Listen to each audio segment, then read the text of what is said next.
Senator Mazie Hirono and Director Kash Patel clashed over the state of the FBI under the current administration. Hirono began by asking very specific questions about personnel changes since January 20, 2025, wanting concrete numbers on retirements, resignations, and terminations. Thank you, Mr. Chairman. Director Patel, just like the rest of the federal government, there have been significant personnel changes at the FBI since President Trump took office.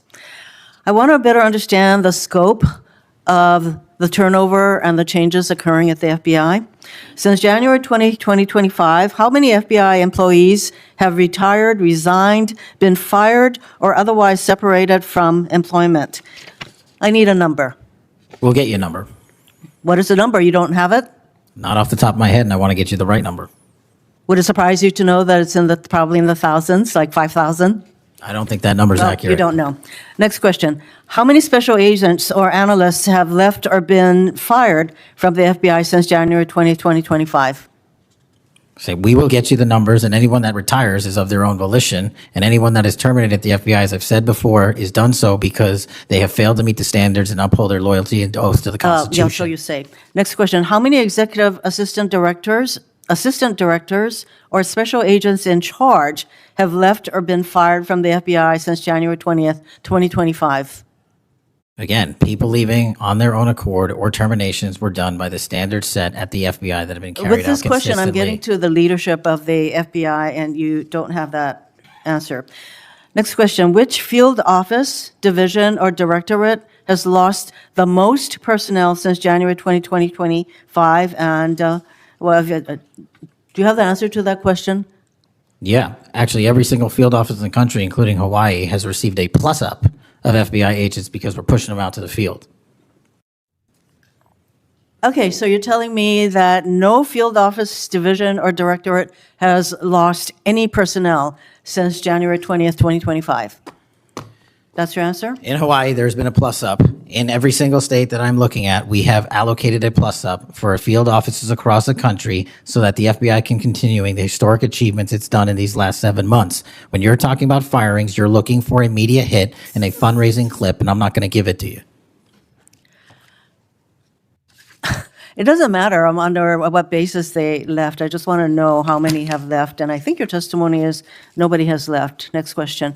Nope, Which that's field- not my testimony. You asked it one time. I answered it one time. You didn't get the answer you wanted for your clip, Next so you keep question. asking it. And I told you I'd get you the numbers, but you can keep asking it.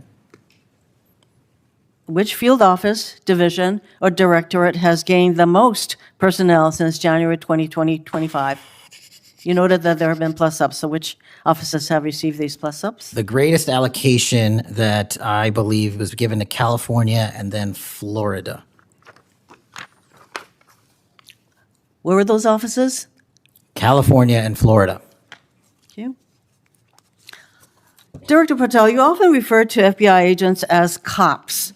All of us, Democrats and Republicans, support the police officers who keep our communities safe. But while our states, cities, counties, and towns all employ police officers to protect our communities, Congress has empowered and equipped the FBI to take on missions that local police cannot, especially taking on terrorists, hackers, and spies. I'd like to assess how well the FBI is able to handle its specialized missions under your leadership. The FBI is the nation's lead federal law enforcement agency for investigating and preventing acts of domestic and international terrorism. And yet the executive assistant directors in charge of the FBI's national security and intelligence branches were both forced out at the beginning of the year. Who replaced them in those positions? Excellent qualified personnel to lead the mission of arresting 23,000 violent criminals this year alone. That's twice as many the as people before. who took the places of I'm not going to give you any names so you can attack them. Why not? So you can attack them. I'm not doing that. The You're not people gonna sitting give in me those the seats names are of- extremely qualified to handle the job. You're We not would gonna not give have me the the results. names of We would personnel who not should have be the on your- reduction Right, of fine, violence in the moving state on. of Hawaii if we did not allocate the Earlier resources we this did. year, FBI counterterrorist special agents and investigators were reassigned to assist with immigration enforcement. Reportedly, these counterterrorism experts were returned to the jobs they trained for in late January after Iran threatened to retaliate for our strikes on their nuclear facilities. Have those experts remained in the jobs they trained for since that time? Yes or no? FBI agents' primary responsibility is exactly what they are assigned to do. We always work with our So since they interagency returned to their positions, If you're not are going to they let still me in answer, those why don't you positions? just do your soliloquy in the 4.5 minutes you have I am left? not asking for a soliloquy. It's just a yes or no. Are those people who are returned to their jobs still on those jobs? Yes or no? They never left. What was that? They never left their primary job. It is a surge of resources in law enforcement working with the interagency to combat violent crime and reduce They were violent never- crime in okay, they were never historic reassigned to do proportions. That's your testimony. Okay, Director Patel, the FBI is also the lead federal agency for investigating cyber attacks and Yes. cyber intrusions, both by foreign nation states and by non-state hacker groups. Since President Trump's inauguration, the executive assistant director in charge of the criminal and cyber branch and the head of the FBI cyber division have both left the FBI. What are the names of the people who replace them in those positions? The cyber branch is one of the most impressive at the FBI. 409 arrests this year, 169 convictions. That's a 42% increase from the same time last year. It's that So branch, any Mr. suggestion that the FBI cyber division is not operating at full capacity and better than ever before, the leadership at the branch is implementing these changes necessary to attack the cyber and ransomware infrastructure operators You know for Iran, why China, they're and Russia. important? I want to know who has those positions, since the people who originally were there. Supremely Are no longer qualified there. individuals have those positions. Are they? Supremely qualified Who individuals. are they? What are the names? You're not getting You don't them. know. Special agents who investigate cybercrime were also reassigned for immigration enforcement. Have those expert investigators returned to their duties? Yes or no? All agents remained on their primary duties while surging to allocate resources for interagency operations to the Homeland Security task forces across this country. So are you? Am I what? See, I'm not getting the yes or no answers. I get all this explanation. So there you go. No, you get the work that Are the men you and women of the planning FBI are doing. And you don't want that. Additional personnel cuts to the cyber division in the future? The only people that will be terminated at the FBI will be those that violate their oath of office or fail to meet the high standards at the FBI. Director Patel, the FBI is meant to be the tip of the spear in combating terrorism against the United States from both foreign and domestic sources. It's also our lead agency in fighting the hackers who target our businesses and critical infrastructure. But instead of a specialized role fighting these kinds of terrorists, hackers, and spies, you have the FBI playing the role of local police and helping with immigration enforcement. I'm going to move on to my, you've been asked some questions about changes to your hiring standard, and including college degrees and possibly the age. But, one question I had is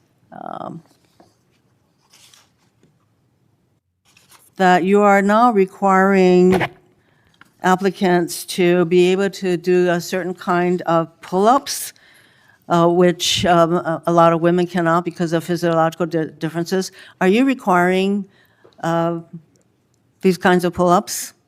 We are requiring a physical program at BFTC at Quantico because FBI agents carrying guns in the field have to chase down bad guys and do really hard work. The physical fitness standards of those agents So are being you requiring appropriately these assessed. kinds of pull-ups? We are requiring everybody to pass the 1811 standards at BFTC. If you want to chase down a bad guy Excuse me, and put the him in reason I handcuffs, you asked- better be able to do a pull-up. The reason I ask is that there are concerns about whether or not being able to do these kinds of harsh pull-ups is really required of FBI agents.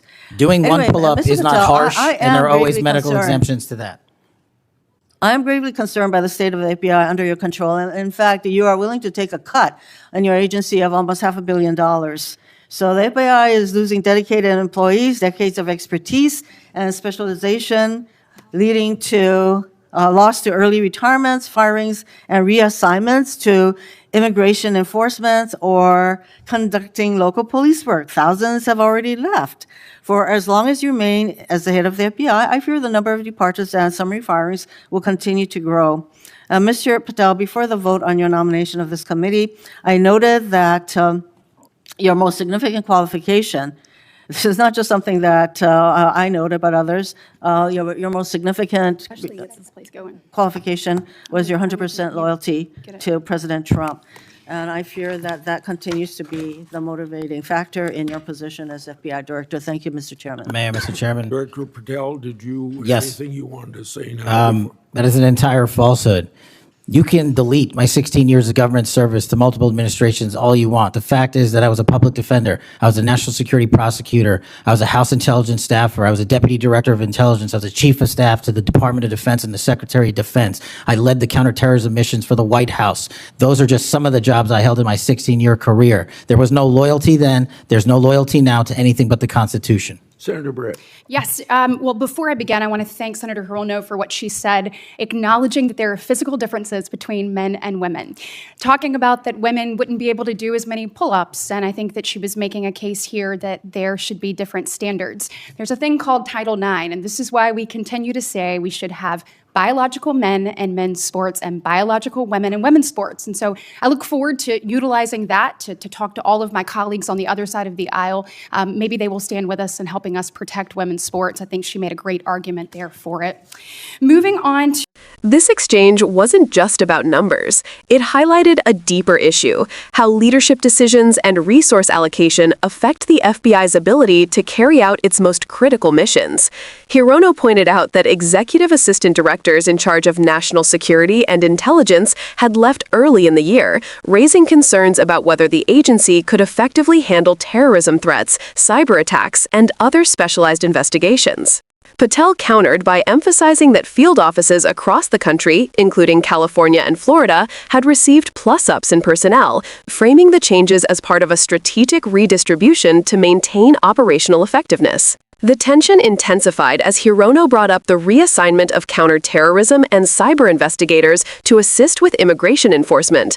These are roles that require highly specialized skills, and shifting these agents temporarily raised legitimate questions about whether the Bureau could continue to meet its core mission. Patel defended the reassignments as a surge effort, insisting agents remained primarily assigned to their original duties and that the strategy was about maximizing resources across agencies rather than undermining expertise. Another point of contention came when Hirono questioned FBI hiring and physical fitness standards.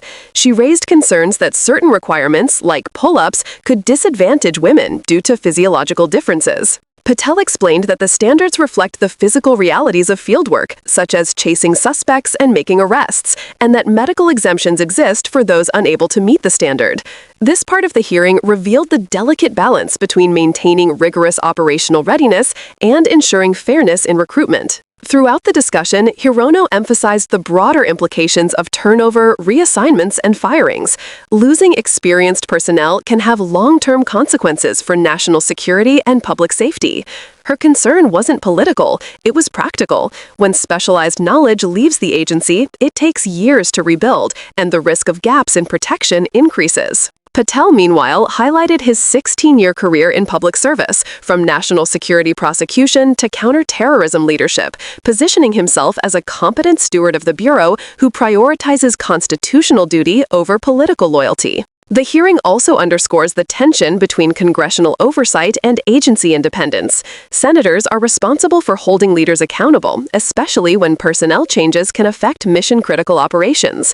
At the same time, agency leaders need flexibility to manage resources and make staffing decisions without constant political interference. For viewers, this is an important lesson about how government institutions operate behind the scenes. Transparency, oversight, and operational independence must coexist to keep agencies effective and accountable. This hearing also sheds light on the broader challenges facing the FBI today. From cyber threats from nation-states and non-state actors to domestic terrorism, the Bureau is expected to maintain elite capabilities while responding to new priorities, such as immigration enforcement surges. The balance between specialization and adaptability is delicate, and leadership decisions directly impact the Bureau's ability to protect the public. For anyone watching, the takeaway is clear. Leadership, staffing, and resource allocation aren't abstract concepts. They have real consequences for national security and public safety. Understanding these dynamics helps citizens make sense of political debates, congressional oversight, and how agencies like the FBI function under pressure.